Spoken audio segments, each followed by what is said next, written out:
ગાંધીધામમાં દારૂના દૂષણે યુવાનનો ભોગ લીધો છે। વિગતો મળી રહી છે ગાંધીધામથી દારૂના દૂષણના કારણે યુવાનનો ભોગ લેવાયો છે। સુરેશ ચંદ્રવંશી નામના યુવાનની બોથડ પદાર્થ વડે નિર્મમ હત્યા કરી દેવામાં આવી છે। સુંદરપુરી 4 રસ્તા પાસેનો આ બનાવ છે જે પ્રકાશમાં આવી રહ્યો છે। ગાંધીધામ ખાતેથી દારૂ મુદ્દે સામાન્ય બોલાચાલીમાં યુવકની હત્યા કરી દેવામાં આવી છે। ગાંધીધામમાં ધમધમી રહ્યા છે દેશી દારૂના અડ્ડા, ત્યારે દારૂએ વધુ એક યુવાનનો ભોગ લીધો છે।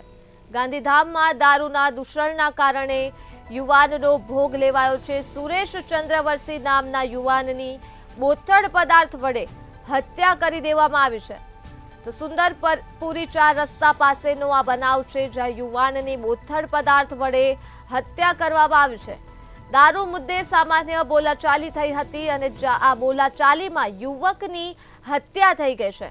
ગાંધીધામમાં દેશી દારૂના અડ્ડા ધમધમી રહ્યા છે અને આ દારૂના દૂષણે એક યુવાનનો ભોગ લઈ લીધો છે। ગાંધીધામ ખાતે વિગતો મળી રહી છે યુવાનનું નામ સુરેશ ચંદ્રવંશી હતું, જેના પર બોથડ પદાર્થ વડે હુમલો થયો અને તેની હત્યા કરવામાં આવી છે।